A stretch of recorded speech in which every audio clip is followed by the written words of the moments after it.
નમસ્તે વિદ્યાર્થી મિત્રો, હું સખ્યા સર આપ બધાનું હાર્દિક સ્વાગત કરું છું. આજે આપણે આ વિડીયોની અંદર ધોરણ 11 કોમર્સ આંકડાશાસ્ત્ર વિષય સપ્ટેમ્બર મહિનાની એકમ કસોટીનું સંપૂર્ણ સારી રીતે સોલ્યુશન જોવાના છીએ. જો આપે આ વિડીયો બહુ સારી રીતે સમજવાનો પ્રયત્ન કરશો તો તમને 25માંથી 25 ગુણ 100% મળશે. ચાલો સ્ટાર્ટ કરીએ છીએ ધોરણ 11 કોમર્સ આંકડાશાસ્ત્ર સપ્ટેમ્બર મહિનાની એકમ કસોટીનું સોલ્યુશન. અહીં આપ જોઈ રહ્યા છો કે સેક્શન એની અંદર પ્રશ્ન છે. આપણે ધોરણ 11 કોમર્સ આંકડાશાસ્ત્ર સપ્ટેમ્બર મહિનાની એકમ કસોટીનું સોલ્યુશન જોઈએ છીએ.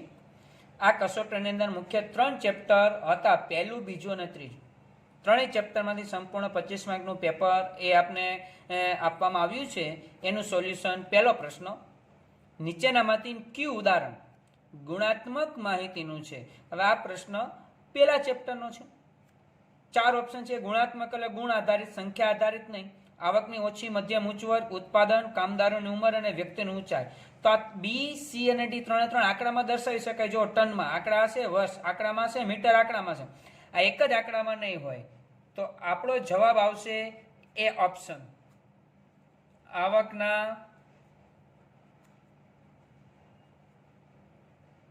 ઓછી,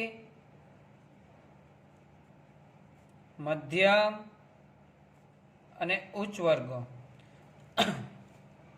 બીજો પ્રશ્ન છે, નીચેના પૈકી કયો સતત ચલ છે? સતત એટલે જેમાં ફેરફાર થતો હોય એવો. આ ચેપ્ટર 2 નો પ્રશ્ન છે. પુસ્તકમાં પાના દીઠ ભૂલની સંખ્યા, કારના ઉત્પાદનની સંખ્યા, માર્ગ પરના અકસ્માતની સંખ્યા અને વ્યક્તિની માસિક આવક કે જે સતત ફેરફાર થાય છે. તો કોઈ એક પુસ્તક લઈએ તો પાના કઈ કન્ટિન્યુ બદલતા ના હોય. આજે 100 પાનાની બુક હોય તો એ 200 પાના ના થાય.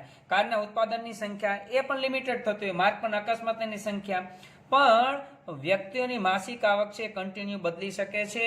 તો આપણો જવાબ અહીં ડી ઓપ્શન થશે, વ્યક્તિની માસિક આવક. વ્યક્તિની માસિક આવક.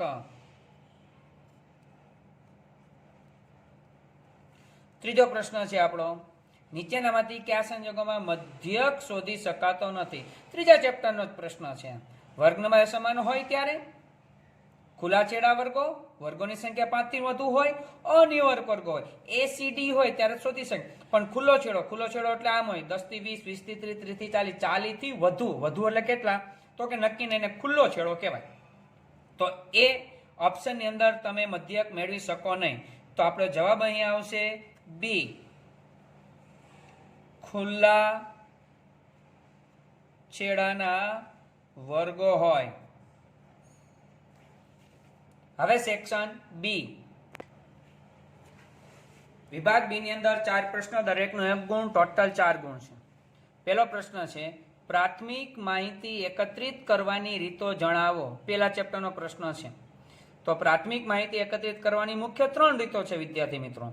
પહેલી એક પ્રત્યક્ષ રીતે, બીજી પરોક્ષ તપાસની રીત અને ત્રીજી પ્રશ્નાવલીની રીત. 3 રીતે તમે પ્રાથમિક માહિતી મેળવી શકો છો. 5મો પ્રશ્ન, પાસ પાસેના સ્તંભોની આકૃતિ ક્યારે દોરવામાં આવે છે? બીજા ચેપ્ટરનો પ્રશ્ન છે કે જ્યારે વિવિધ સ્થળો, વસ્તુઓ કે સમય માટે એક કરતા વધુ ચલ લક્ષણોની પરસ્પર સંબંધિત માહિતી આપી હોય, એટલે કે એક કરતા વધુ માહિતી હોય ત્યારે પાસ પાસેના સ્તંભોની આકૃતિ દોરવામાં આવે છે. 6થો પ્રશ્ન છે, જો અવલોકનોનું મહત્વ જુદું જુદું હોય તો કઈ સરેરાશ વાપરવી જોઈએ? ત્રીજા ચેપ્ટરનો પ્રશ્ન છે, જો અવલોકનોનું મહત્વ જુદું જુદું હોય તો ભારિત મધ્યક વાપરવો જોઈએ. બરાબર, અવલોકનનું મહત્વ જુદું જુદું હોય, ભાર જુદો જુદો હોય. અને 7મો પ્રશ્ન છે, કઈ પરિસ્થિતિમાં ગુણોત્તર મધ્યક શોધી શકાતો નથી? તો ક્યારે ના મળે? તો આ પ્રશ્ન પણ ત્રીજા ચેપ્ટરનો જ છે. જ્યારે કોઈ એક અવલોકનની કિંમત 0 હોય, યાદ રાખજો 0 હોય, કે ઋણ હોય એટલે કે માઇનસ હોય, ત્યારે ગુણોત્તર મધ્યક શોધી શકાતો નથી. હવે આપણે જોઈએ છીએ વિભાગ સી.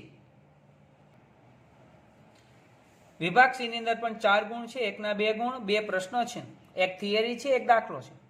ચાલો થિયરી પહેલા સમજી જઈએ. પ્રશ્ન છે, ગુણાત્મક માહિતી અને સંખ્યાત્મક માહિતી વચ્ચેનો તફાવત જણાવો. પેલા ચેપ્ટરનો આ પ્રશ્ન છે, ગુણાત્મક માહિતી અને સંખ્યાત્મક. ટૂંકમાં આપણે આ તફાવત વિશે એવું કહી શકાય, જેના ગુણધર્મ આધારિત માહિતી હોય ગુણાત્મક માહિતી, અને જે માહિતીને સંખ્યામાં દર્શાવી શકાય એમ હોય તે સંખ્યાત્મક માહિતી કહેવાય. જોઈ લઈએ એક વખત. ગુણાત્મક ચલ પરના અવલોકનોના સમૂહને, જો ગુણાત્મક ચલ પરના, તેને ગુણાત્મક માહિતી કહેવાય. અહીંયા સંખ્યાત્મક ચલ પરના અવલોકનોના સમૂહને સંખ્યાત્મક માહિતી કહેવાય. અહીં ઉદાહરણ આપ્યા છે, જેમ કે કોઈ શાળામાં ભણતા વિદ્યાર્થીની જાતિ, દાખલા કે સ્ત્રી અને પુરુષ જાતિ, અથવા તેમના શિક્ષણનું માધ્યમ ગુજરાતી માધ્યમ, અંગ્રેજી માધ્યમ, હિન્દી માધ્યમ વગેરે ગુણાત્મક માહિતી છે, ગુણ આધારિત. એ સંખ્યામાં ના દર્શાવી શકાય. ગુજરાતી માધ્યમમાં કોઈ બાળક ભણતો હોય તેવું ન કહી કે 60% ગુજરાતી માધ્યમમાં ભણે છે. ગુજરાતી માધ્યમ એટલે ગુજરાતી માધ્યમ, ગુણધર્મ છે. સામે જેમ કે કોઈ શાળામાં ભણતા વિદ્યાર્થીઓની ઉંમર, વજન વગેરે સંખ્યાત્મક માહિતી છે, એટલે કે સંખ્યામાં દર્શાવી શકાય છે. ત્રીજો મુદ્દો છે ગુણાત્મક માહિતીના અવલોકનો અસંખ્યાત્મક એટલે કે સંખ્યામાં દર્શાવતા નથી, જ્યારે સંખ્યાત્મક માહિતીના અવલોકનો સંખ્યામાં જ હોય છે. વિભાગ ડી ની અંદર દરેકના 3 ગુણ, એટલે કે અહીં 2 દાખલા 2 પ્રશ્નો છે, એટલે 6 ગુણ થશે. પહેલો પ્રશ્ન એ પહેલા ચેપ્ટરનો સંપૂર્ણ થિયરી છે. આદર્શ પ્રશ્નાવલીના લક્ષણોની ચર્ચા કરો. હવે 3 ગુણની અંદર છે 6 મુદ્દા લખવા પડે. અહીં આપણે 6 ઓછામાં ઓછા લખીશું. લખ્યું છે પ્રશ્નાવલી કેવી હોવી જોઈએ, તેનો કોઈ નિશ્ચિત ધોરણ નથી. તેમ છતાં આદર્શ પ્રશ્નાવલીના કેટલાક લક્ષણો નીચે મુજબ છે. પેલું શીર્ષક એટલે કે ટાઇટલ વ્યવસ્થિત હોવું જોઈએ, કે સામેવાળાને જોઈને ખ્યાલ આવવું જોઈએ કે આ પ્રશ્નાવલી શેની છે. બીજું છે પ્રશ્નોની સંખ્યા. પ્રશ્નોની સંખ્યા પૂરતી સંખ્યામાં હોવી જોઈએ, જેથી હેતુને અનુરૂપ આપને જવાબ મળી રહે. ત્યારબાદ પ્રશ્નોનો ક્રમ. પ્રશ્નોના ક્રમ છે ને એ તાર્કિક ક્રમ હોવો જોઈએ. દાખલા તરીકે કોઈને તમે પ્રશ્ન પૂછો 12મું તમે કયા વર્ષમાં પૂરું કર્યું, ધોરણ 12, પછી એવો પ્રશ્ન ના પૂછે કે તમે 10મું ધોરણ ક્યારે પૂરું કર્યું. તો ક્રમ પેલા જાળવી રાખવો પડશે. પેલા 10મું ધોરણ પૂછો અને પછી તમે 12મું ધોરણ પૂછો. તો આ રીતે પ્રશ્નોની ક્રમ જળવાવો જોઈએ. ત્યારબાદ છે પ્રશ્નોની ભાષા. પ્રશ્નોની ભાષા છે ને એ સાદી, સરળ અને સ્થાનિક લોકો સમજી શકે તેવી હોવી જોઈએ, અને દ્વિઅર્થી ના હોવી જોઈએ. ઘણી વખત અમુક શબ્દના, અમુક વાક્યના 2 અર્થ થતો એ થવા જોઈએ નહીં. ત્યારબાદ છે પ્રશ્નોની લંબાઈ. ફક્ત હા, ના કે આંકડામાં ટૂંકમાં જ આપી શકાય તેવા જ આપણા પ્રશ્નો હોવા જોઈએ. ત્યારબાદ છે સમય, કે દૂરના ભૂતકાળને લગતો બહુ સમય ના પૂછો. કોઈની ઉંમર 50-60 વર્ષની ઉંમર હોય અને તમે એને 10-12 વર્ષની ઉંમરના બાળક હોય ત્યારનો પ્રશ્ન પૂછો, બની શકે એને યાદ ના જ હોય, બરાબર. તો એ સમયને લગતો આપણે ખાસ ધ્યાન રાખવું. અને લાસ્ટ 2 મુદ્દા લખ્યા નથી, તમે લખી શકશો. 6 મુદ્દા પૂરા છે. ગોપનીયતા અને અજમાઈશ, એટલે બને ત્યાં સુધી તમારી માહિતી અમે ગુપ્ત રાખીશું એવી બાહેંધરી આપી શકાય, અને એવા જ પ્રશ્ન પૂછી શકાય છે. અને અજમાઈશ પ્રશ્નાવલીનો ઉપયોગ કરો તે પૂર્વે તમારા અંગત, તમારા જાણીતા વ્યક્તિઓમાં તેની અજમાઈશ કરવી જોઈએ, જેથી કરીને કોઈ ફોલ્ટ હોય તો એ સુધારી શકાય છે. તમે આ પ્રશ્નનો સ્ક્રીનશોટ પાડી શકો છો અને ત્યારબાદ તમે તમારા પેપરની અંદર લખી શકો છો.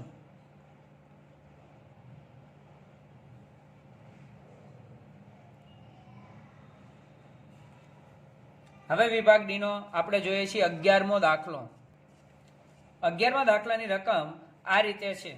કોઈ એક વિદ્યાર્થીને થિયરી પેપરમાં 35 ગુણ, પ્રેક્ટિકલ પરીક્ષામાં 15 ગુણ અને મૌખિક પરીક્ષામાં 5 ગુણ મળ્યા છે. ઓકે, તે શાળામાં આ પ્રકારની પરીક્ષાનો અનુક્રમે 4, 2, 1 ભાર આપવામાં આવે છે.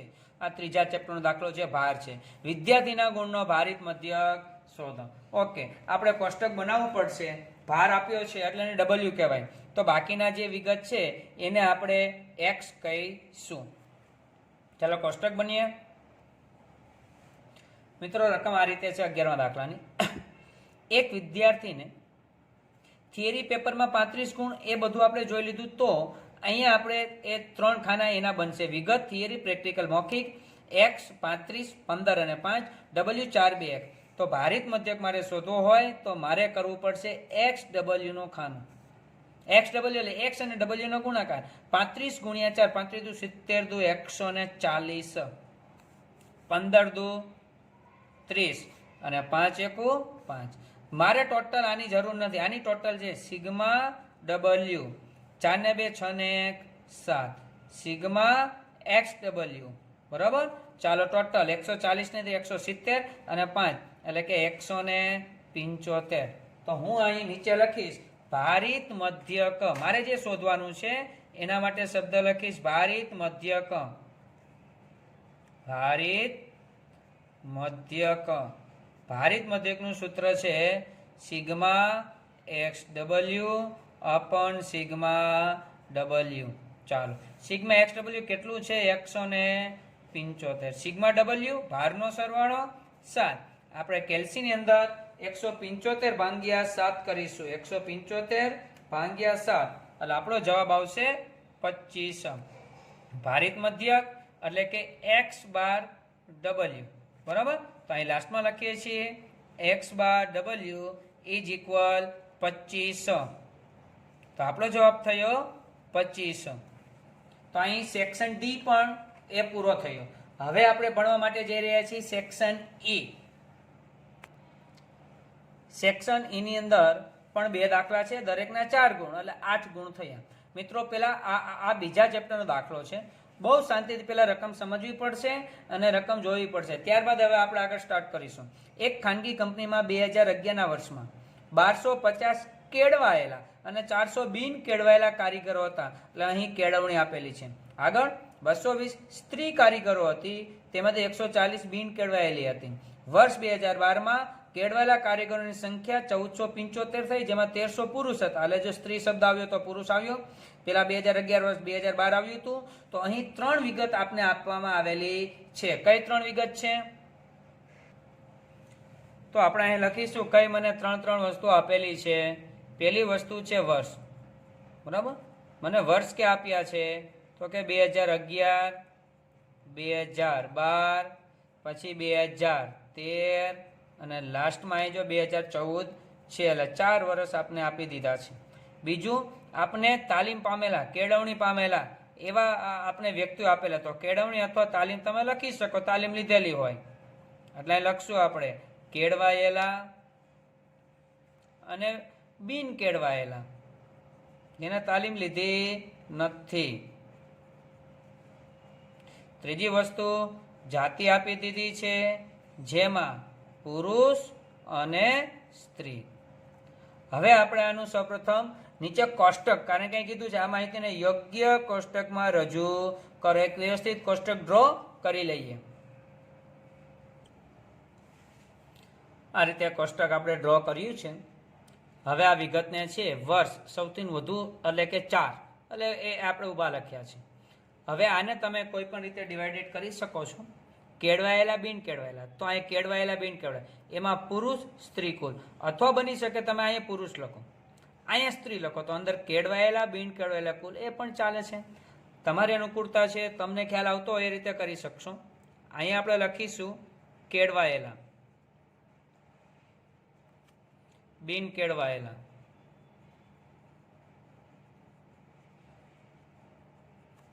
અને અહીં લખીશું કુલ. એમાં પુરુષ, સ્ત્રી અને કુલ. એમાં પુરુષ, સ્ત્રી અને કુલ. કુલના ખાનામાં પુરુષ, સ્ત્રી અને કુલ. હવે અહીં સંપૂર્ણ રકમની આપણે જરૂરિયાત છે. રકમ વાંચવી પડશે. વાંચતા જે અહીં એ આપણે ટેબલની અંદર પૂરતા જઈશું. એક ખાનગી કંપનીમાં 2011ના વર્ષમાં, એટલે ફક્ત 2011માં આંગળી રાખું છું, 1250 કેળવાયેલા. કેળવાયેલા કેટલા? તો કે 1250 એ અહીંયા લખીશું. અને 400 બિન કેળવાયેલા કારીગરો હતા. બિન કેળવાયેલા કારીગરો કેટલા? 400. હવે એમાં સ્ત્રી પુરુષ નથી કીધું, નહીંતર આપણે અહીં ક્યાંક લખત.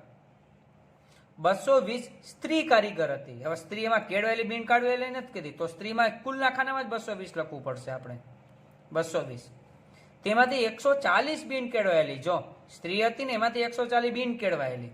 આ 140. પછી થયું વર્ષ 2012. તો 2011 પહેલા ક્લિયર કરી લઈએ. ચાલો કુલ 400 છે, એમાં સ્ત્રી 140 છે, તો પુરુષ 160 મળે કે ના મળે? મળે. હવે સ્ત્રી કુલ 220 છે, એમાં કેળવાયેલી 140, તો બાકી બિન કેળવાયેલી હોય કે નહીં? 60 ને 20 80 સ્ત્રી બિન કેળવાયેલી હોય. હવે આ આપને ખાનું મળશે 1250, સ્ત્રી બાદ કરો એટલે પુરુષ મળશે કે 50 અને 30 બાદ કરો એટલે 1170, બરાબર. ચાલો હવે અહીંયા આ પુરુષ અને આ પુરુષ બે સરવાળો કરો, કેળવાયેલ બિન કેળવાયેલા કુલ મળશે 1170 અને 160 આપણે 1100, 1200, 1300 ને 30 અને આ બેનો સરવાળો કુલ મળશે 1300, 200, 1500, 1500 ને 50 એટલે 2011 નું વર્ષ આપણે ક્લિયર થશે. હજી એક વખત આપણે ચેક કરી લઈએ કે ક્યાંક ભૂલ છે, શું છે. 140, હા સોરી, અહીંયા 160, અહીંયા 260, 400 છે ને, 260 તો એને કારણે અહીંયા 1400 આવશે, અહીં 1400 અહીં 1600 આવશે, બરાબર. 260 અને 140 એટલે 400 થશે. ઓકે, પેલી લાઈન ક્લિયર. હવે 2012 નું વર્ષ. 2012 માં કેળવાયેલા કારીગરોની સંખ્યા 1475 થઈ. કેળવાયેલા કેટલી થઈ? 1475, જેમાં 1300 પુરુષો હતા. એટલે એમાંથી કેળવાયેલામાં પુરુષો કેટલા હતા? 1300. બાકીના આરોહર પૂરી દઉં. 1300 હોય તો 175 થશે, એટલે એ 1475. 250 બિન કેળવાયેલા કારીગરો, જેમાં 200 પુરુષો હતા. એમાં પુરુષો કેટલા હતા?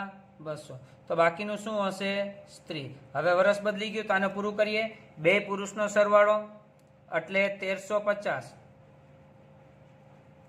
2 સ્ત્રીઓનો સરવાળો 175, 200, 200 ને 300, 375 અને આ બેનો સરવાળો 13, 14, 15, 16, 17. અહીંયા આવશે 17, 25, 1725.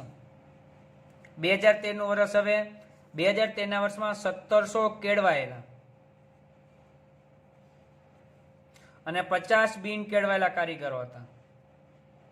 આગળ કુલ કારીગરોમાંથી 250 સ્ત્રી હતી. કુલ કારીગરોમાં સ્ત્રીઓ કેટલી હતી? 250.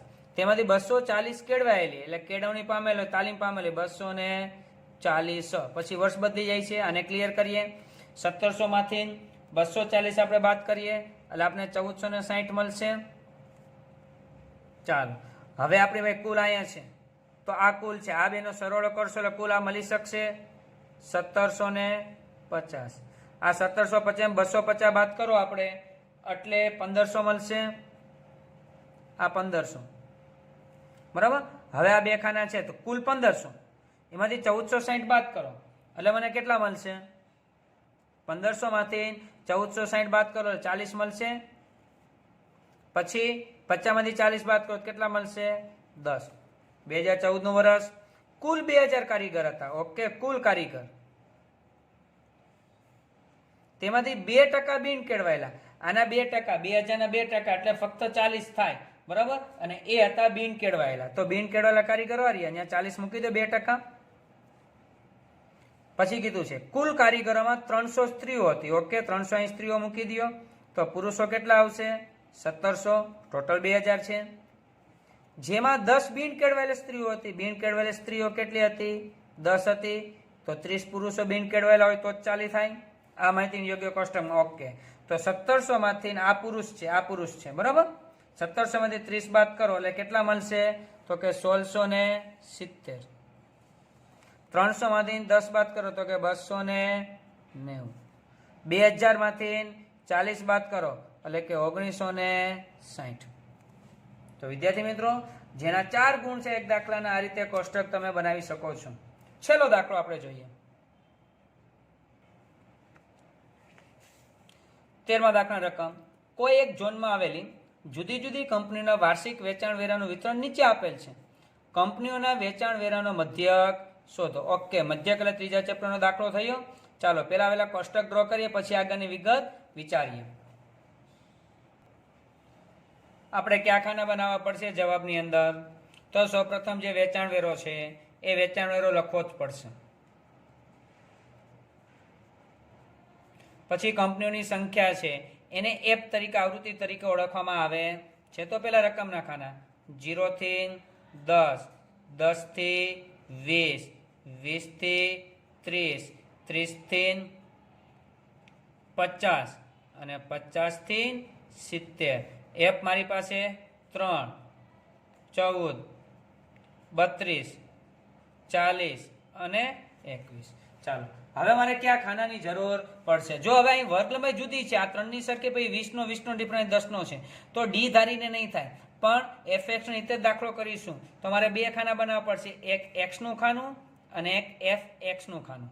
તો x એટલે મધ્ય કિંમત 0 ને 10 ભાગ્યા 2 એટલે મધ્ય કિંમત કેટલી થશે? 5. 2 નો સરવાળો ભાગ્યા 2 એટલે 15. આ 2 નો સરવાળો એને ભાગ્યા 2 એટલે 25. આ 2 નો સરવાળો ભાગ્યા 2 એટલે 40. અહીં 2 નો સરવાળો ભાગ્યા 2 એટલે 60. ચાલો fx માટે આપણે કેલ્સીનો ઉપયોગ કરીશું. fx એટલે આ 2 નો ગુણાકાર 5 3 15. 14 ગુણ્યા 15 આપણે કેલ્સીમાં કરીશું. 14 ગુણ્યા 15 એટલે કે 210. 32 ગુણ્યા 25, 32 ગુણ્યા 25 એટલે અહીં આવશે 800. પછી ચોકે ચોકે 16 એટલે કે 1600. પછી 21 6 એટલે 21 ગુણ્યા 60, 21 ગુણ્યા 60 આપણે કરીશું એટલે આવશે 1260.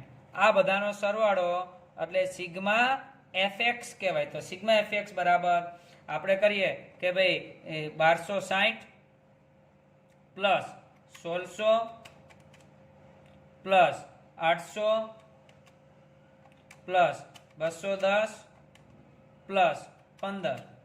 તો એના બરાબર અહીંયા આવશે 3885. હવે મારે આના ટોટલની જરૂર નથી, પણ આનો ટોટલ એટલે સિગ્મા એફ અને એને જ એન કહેવાય વિદ્યાર્થી મિત્રો. અને એનો સરવાળો આપણે કરીશું તો કે 3 પ્લસ 14 પ્લસ 32 પ્લસ 40 અને પ્લસ 21 એટલે કે 110. બરાબર. ચાલો મધ્યક માટેનું સૂત્ર આપણે અહીં મૂકીશું મિત્રો. તો લખીશું મધ્યક બરાબર sigma fx upon n. Sigma fx એટલે કે અહીં છે 3885, n એટલે 110. તો આપણે અહીં લખીશું 3885 એને ભાગ્યા 110 એટલે કે 35.32. પોઈન્ટના નિયમ પ્રમાણે પોઈન્ટ પછી બે આંકડા, મધ્યક એટલે x બાર. તો મારો x બાર વિદ્યાર્થી મિત્રો મને મળ્યો છે 35.32. મિત્રો અહીં આપણું આ એકમ કસોટીનું પેપર પૂરું થાય છે. જો આપને વિડીયો ગમ્યો હોય તો શેર કરો, લાઈક કરો અને સબસ્ક્રાઇબ કરવાનું ભૂલશો નહીં.